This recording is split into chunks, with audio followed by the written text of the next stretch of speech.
Magandang araw, andito pa rin tayo, year-end paint session ng RPG Crew and Friends. Kasama natin si Kuya Sim Tolentino. Si Kuya Sim Tolentino, isa sa mga matatagal na when it comes to portrait and realism, lalo sa street art. So anong year ka ba nagsimula mag-paint ng graffiti, street art pala Kuya? Sa street art, siguro nag-start ako around 2009-2010. Pero before that, I used to do airbrush, tattoo, and traditional painting. Sa traditional painting, ginagawa ko usually ay mga social realism. Pinoportray natin yung mga struggles, yung kalagayan ng lipunan. So, I try to incorporate that nung nag-street art na ako. So, syempre, favorite subjects ko ay mga tao. Kaya usually, mga images na mga ginagawa ko ay mga tao. At yung mga ginagawa nila sa lipunan. So paano mo pala naisip Kuya na magsimula sa portrait and realism? Usually sa street art and graffiti, characters, letters. Ano yung nasa isip mo nun? Ba't pala eto, realism and portrait ang trip ko talaga? Before kasi ako nag-street art, into realism talaga yung bias nung art style ko. Way back sa tattoo, sa airbrush, sa traditional painting. No, humawak na ako nung lata dahil may background naman ako sa airbrush. Parang hindi na rin siya ganun kahirap. Parang mas lumaking version lang siya. So, ginagawa ko talaga laging mga tao. Ayan. Ano ba ang pinaka-challenge when it comes to drawing or painting portraits and murals na ganito, mga mukha ng tao, Kuya? Initially, iba kasi yung portraiture as a skill. So, not necessarily na alam mo yung medium, alam mo na rin yung art style. So, dahil sanay naman ako sa portraiture, hindi na rin siya naging ganun kahirap. Siguro kung ang challenges sa kanya, lalo pag nag-umpisa ka, paano mo siya i-convert sa larger scale pag mural?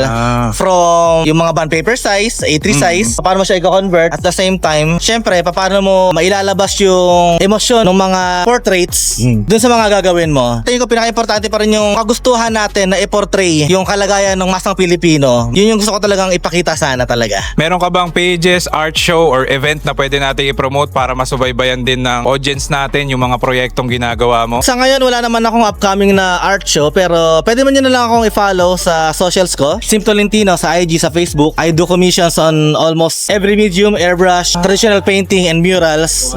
And also, syempre, tattoo. Sim Tolentino lang. So kung kailangan nyo ng mga ganong services, tattoo, murals, portraits, yan, kontakin lang po natin si Kuya Sim Tolentino. Ipa-plug ko na rin yung page dito sa taas. Now, ano may advice mo sa mga baguhang street artist, graffiti writer, Kuya? Ma-advise ko lang kung gusto nyo gawin, gawin nyo lang. Huwag kayong maghintay ng kasama. Huwag nyo maghintay ng mga events para magpinta. Kasi ako, nag-start din ako na hindi ako sumali sa mga cruise. Hindi ako sumali sa mga grupo. Alam ko lang sa sarili ko na gusto ko tong gawin. And I just did it. And then, time will come. Yung output mo, yun yung magdadala sa'yo sa mga lugar, sa mga tamang tao, para mas magawa mo pa yung mga malalaking mga bagay na gusto mong gawin. Any shoutouts, friends, family, relatives? Outlines, shoutout. Shoutout sa lahat ng gumagawa ng street art. Mabuhay ang kultura at sining ng Pilipino. Yun.